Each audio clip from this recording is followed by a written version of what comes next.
edition on the Nvidia Shield K1 tablet. It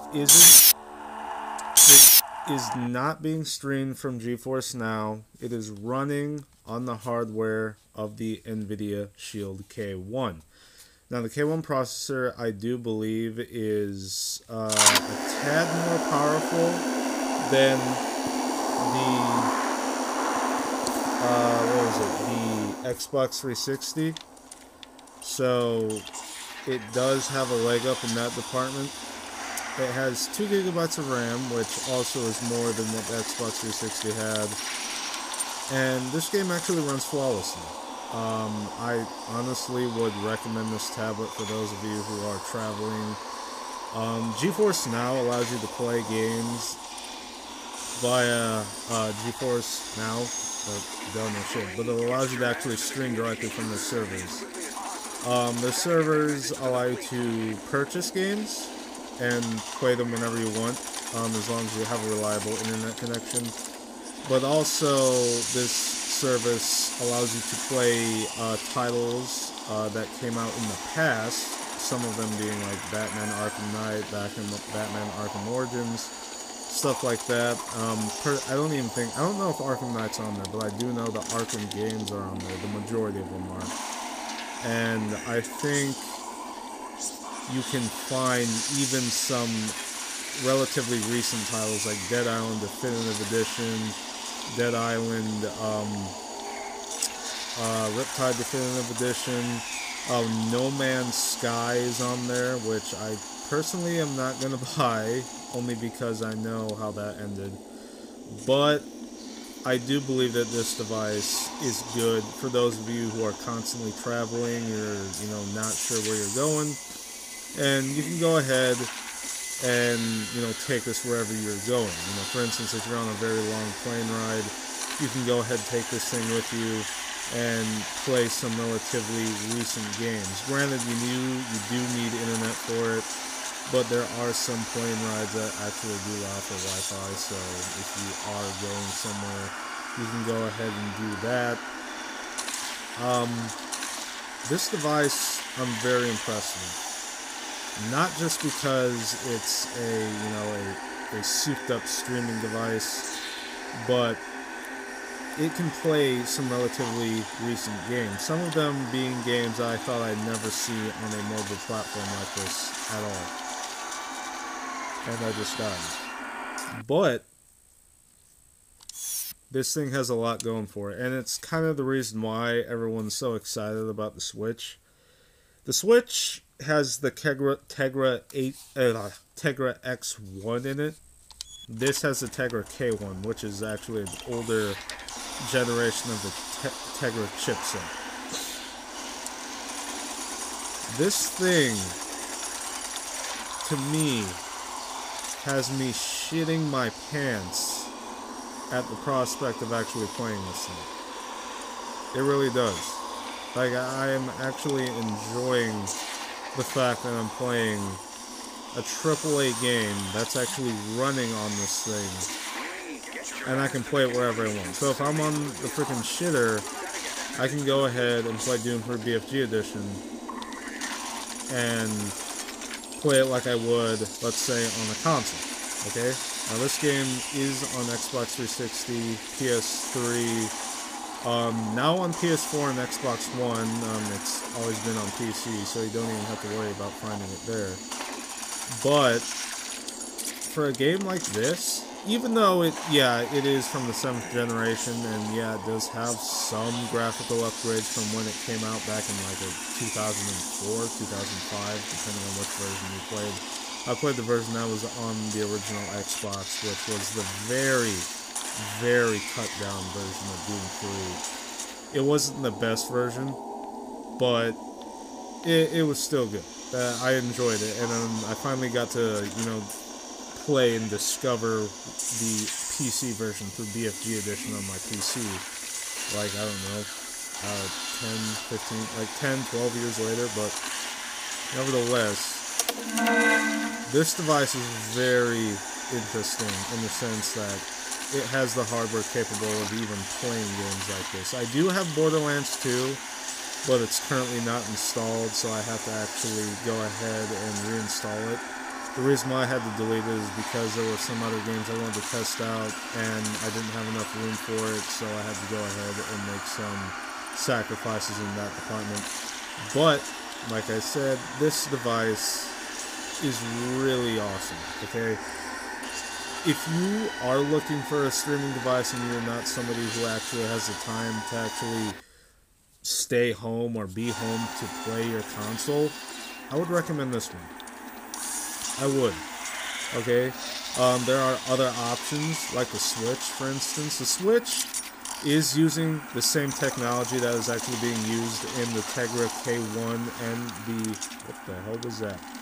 That's being used in the Tegra K1 and the Tegra X1, which is essentially the TV. The Nvidia Shield TV uses the Tegra X1, which is more powerful than the K1, but both of them are equally more powerful than the Xbox 360, which is kind of the selling point here.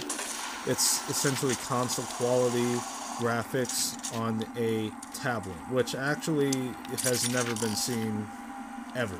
Okay, now we've had some games that have pulled that off, but it's never been games like this. Okay, we've had some relatively decent mobile games. A lot of them have been kind of a mixed bag. A lot of them have been scaled down on tablets, despite the fact that tablet can indeed handle it. Like, for instance, Goat Simulator is on the Tegra X1. I can get it from the Google Play Store because this is running on Android. The problem being is it's the cut down version, okay?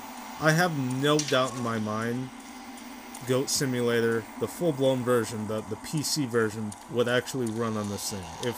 If Borderlands 2 can run on this damn thing, I have no doubt that Goat Simulator can run on this. And Goat Simulator is not that demanding anyway, so I can definitely imagine it running well on this thing with no serious compromises at all. So, I personally would say, yeah, I think developers would actually, if they were actually given the right amount of time and if they were willing, they could probably make games for this. They could probably put some past titles on this thing, get, you know, I know Metal Gear Rising: Revengeance is on it, but only for the TV.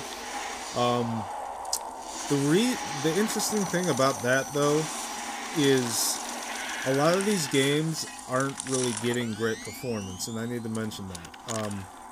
It's not really because the hardware's weak. The hardware is actually more powerful than the Xbox 360, but the problem being is it's OpenGL. And a lot of these games, like Metal Gear Rising: Revengeance, did not have full support for OpenGL, and the performance actually gets hurt because of that. Doom 3 obviously benefits from it, because that's strictly an OpenGL game, and this hardware is strictly OpenGL. I don't know if there is ever going to be any form of DirectX support on this device.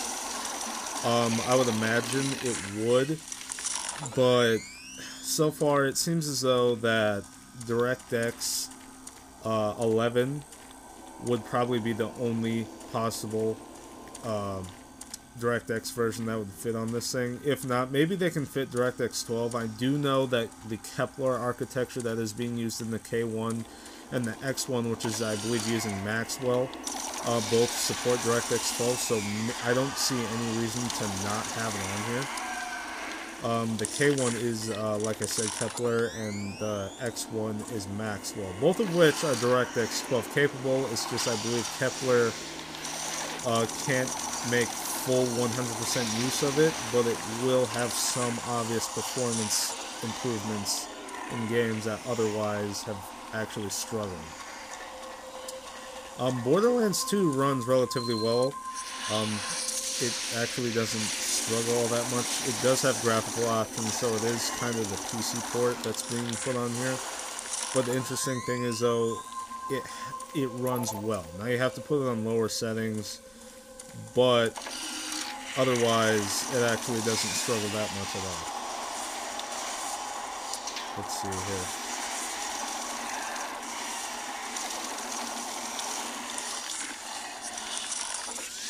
I mean, okay.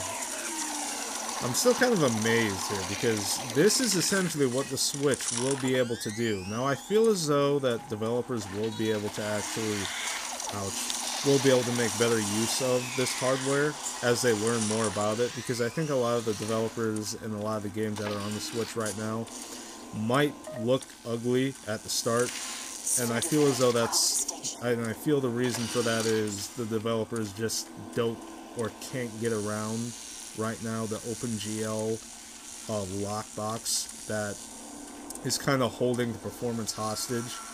Because even on the TV and the K1 tablet, the performance lags in games that use primarily the DirectX API as opposed to the OpenGL API. And the problem being with that is I don't know if the developers would be willing to come back and fix that, because these games have been ported, not by the developers, mind you. They've actually been ported by Nvidia Fastlight, I believe that's what they're called. Nvidia Fastlight. And I get the feeling that the actual developers themselves won't be coming back anytime soon to really rectify this problem. Now, could they? If money was involved, yes, I have no doubt. Oh god, I just shot the goddamn screen. I can't see it. Now I gotta wait. There we go. That was always annoying. Alright, but anyway, I feel as though they can fix this shit. They can. I mean, it's probably just, they probably just won't. Some of them, because they don't feel like coming back working on the older game, because they do have more important things to be doing right now. For instance, like making the next game or something of the sort. But I feel as though this whole entire this device here is definitely going to change the way gaming is done, and the Switch is kind of proof of that. The Switch is essentially where gaming is headed now, where you can play AAA titles like this, and even rumored Dark Souls 3, which we still don't have any actual confirmation on yet, but Dark Souls 3, that would be amazing. I would love to see Dark Souls 3 on the Nintendo Switch. Mobile Dark Souls 3, everybody. Taking a dump and playing Dark Souls 3. Now, the hardware in this thing, the K1 and the X1 tablet, K1 and the X1, what was it? The K1 and the X1 processing chips. The X1 is what's in the Switch. But I feel as though those won't necessarily be able to play some of the other games. For instance, Battlefield 1 will not be on it. I doubt it will ever show up on the Switch because of how demanding that hardware is. Okay, my access is denied. But I feel as though if gaming were to actually keep going, we would get something more like this. And I hope we do kind of keep going towards this, you know, whole mobile thing here. Because I feel as though gaming, this is definitely where it's going to be going. It's an opinion. Yeah, I know. But still, it definitely is worth... It's worth the money, especially if you're somebody that's traveling. The Nvidia Shield costs $200, and to be honest with you, that's not all that much. Now I'm actually kind of focusing on playing at the same time. That's kind of why my talking is kind of mixed with stoicism and a bunch of other horse shit still. Okay, exit lift. Yes. Yay! Oh shit! I walked right into that. Okay. So yeah. Hopefully you guys enjoyed this video. Give it a like, thumbs up, subscribe. You don't have to subscribe. You can say fuck you and not, you know, freaking do anything. But You know what? I really don't care. I am punching this asshole and he's not dying. I'll end the video after I get done killing these guys.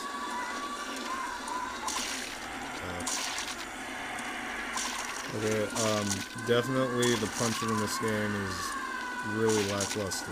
Like, to be honest with you, it probably should have been a different melee weapon altogether. But yeah, see you guys later.